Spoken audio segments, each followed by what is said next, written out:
Hello guys, my name is Dom and welcome back to DomTalksTech. So this is my brand new series which is premiering every Friday and gives you my weekly dive into tech stories that have been happening throughout the week but haven't made it onto my channel properly in their own individual video, but are nonetheless quite important to talk about and discuss in a proper video. So this is going to be like a weekly breakdown or weekly roundup of all those different stories. This is also going to be my first video which is available as a podcast, and so just to introduce that podcast, it's called 120 Hertz and it's by me, and that's going to be available on all the major podcast streaming services like Spotify, Apple Podcasts, Google Podcasts. Wherever you listen you can get a podcast available. So if you're on the go and you want a little weekly roundup of all the latest tech news stories on each and every Friday, you can listen to that podcast there.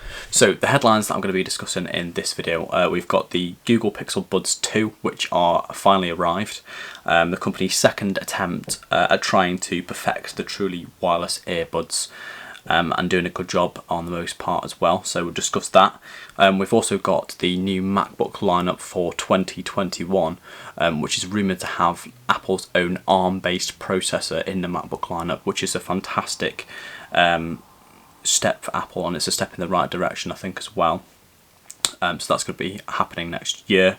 We've also got Google Pixel 4a, we've got more leaks and rumours for that. We've got leaks coming from the camera department, which of course is something that Google has always pushed in their smartphones, really good camera system, so we can talk about that. But can it actually take on the iPhone SE? And finally we're also going to be talking about the Samsung Galaxy Watch 2, and we've had more leaks and rumours which have just come in this week, which is making that next generation Galaxy Watch looking really promising, and it's a watch series that I've come to absolutely love over the years, so that's something really to look forward to in September of this year.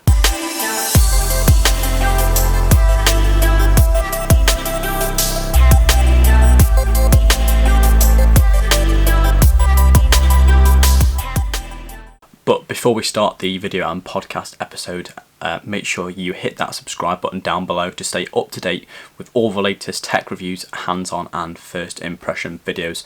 If you're a returning subscriber, make sure you turn on that bell icon next to it so you get a notification as soon as I release a brand new video. Your support and your feedback is super important to me, especially in this episode here with just kind of a pilot for this series, so make sure you do give your feedback and likes if you do enjoy the video.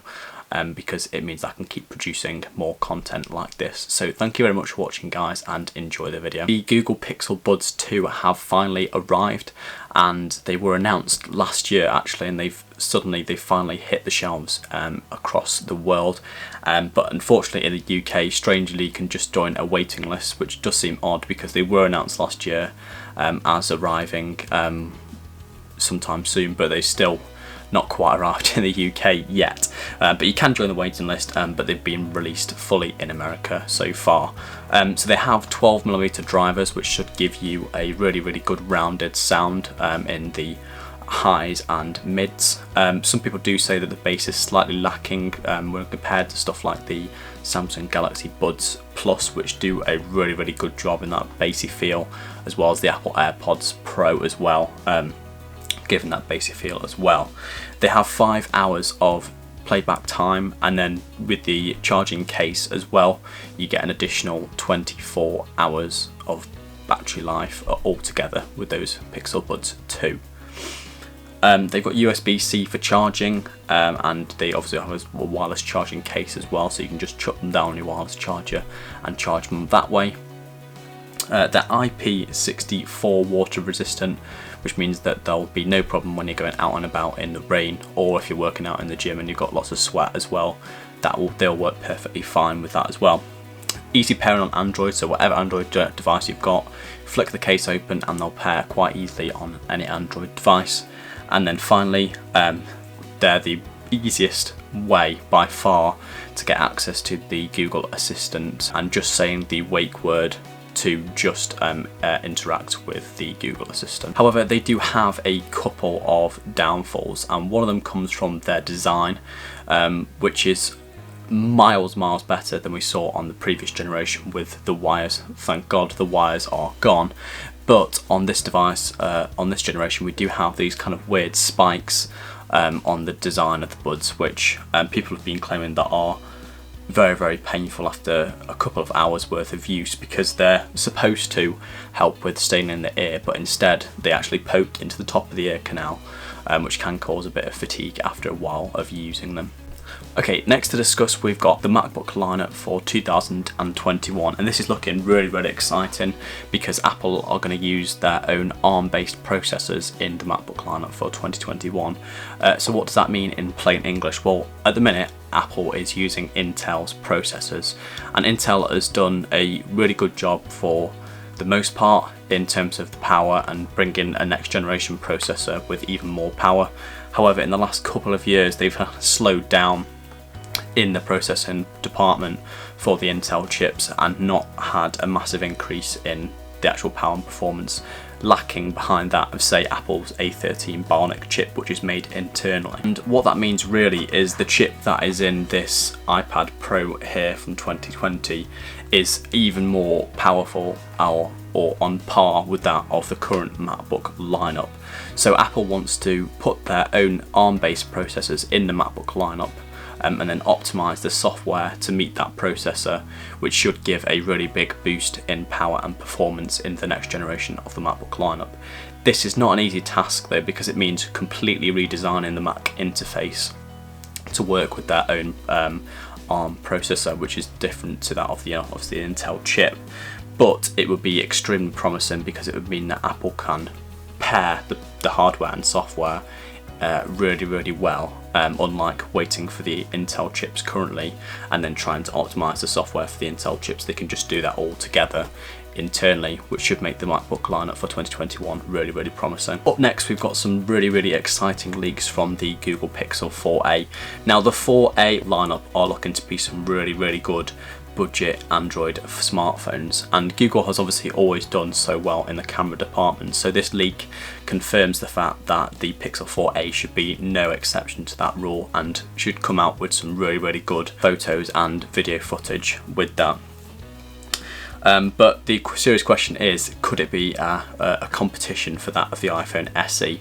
The iPhone SE does have some really good camera footage, and I've got my full review somewhere floating around the top there that you can go and check out if you want to watch that video of the iPhone SE. But the Google Pixel 4a should be really, really good in terms of its camera and the software with that as well, with stock Android, all coming in for that $399 price point. So that's something really exciting, and the launch for that should be imminently. I have got a full video of the Google Pixel 5 leaks and rumours, and I'll put that at the top and in the description as well, so you can go and check that one out if you want to watch that video as well. And then finally, let's just discuss the Samsung Galaxy Watch 2. And Samsung Galaxy Watch lineup in general has been my favourite smartwatch lineup for a number of different years, going through a number of different generations of the watch. And in my opinion, the Samsung Galaxy Watch does everything really, really well. It does the fundamentals right, which I really like for a smartwatch. So we've got great and accurate fitness tracking, which is really good, and that's been worked on in every single generation of the watch, which is definitely important to me. It does the essential apps correctly, I think, for the apps that you can actually use on your smartwatch. And also it looks like a watch, which I value as really, really important in my daily wearables. So I like that rounded look, and yes, I'm looking at Apple over there with their squared off design. So the rumours that have come out for the Galaxy Watch 2 are as follows. So we've got 8GB of storage, which is a boost from the 4GB of storage that we see on the watch currently. We've also got a larger 330 mAh battery, which should give you a boost in already good battery performance, pushing that 2-day battery life currently to maybe 2.5 days worth of battery life, which is really good if you're going away for a weekend, and you can just not take your charger with you at all. And maybe if you do need to boost your watch battery, charge it on the back of your Galaxy S10 or Galaxy S20 with that wireless power share. And along with that, we've also got blood pressure monitoring, which is also just approved by the South Korea Ministry of Food and Drug Safety, which is equivalent to that of the FDA and other various things in the UK as well. So hopefully other global authorities as such will follow suit and approve the blood tracking monitoring on the Samsung Galaxy Watches. And what that means is that you'll need an external blood pressure monitoring to fit around your arm to calibrate the app, and then as soon as you input your blood pressure monitoring on the app, the Samsung Galaxy Watch Active 2 and future generations of the Samsung Galaxy Watch will be capable of monitoring your blood pressure, which is really good for people who are conscious of something like that. Having the Galaxy Watch Active 2 or a future version of the watch is really good in terms of that capability. As I mentioned right at the beginning, this is really important that your feedback for this particular episode. This has kind of just been a pilot or a first trial of this kind of series, so if it is something that you guys are interested in seeing a future version, or every single Friday a version of this podcast and video series to give you that weekly tech roundup, my discussions, my thoughts, it is just me kind of spieling out my opinion on the matters. So obviously if you've got any comments, opinions, comment them down below and I'll get back to you as soon as possible, guys. But your feedback again is so important to me, so make sure you do those things to let me know what you guys think. So a like would be most appreciated for the video version, and if you are on the podcast version, a follow would be most appreciated in there to keep you updated with all the latest tech reviews, hands-on and first impression videos.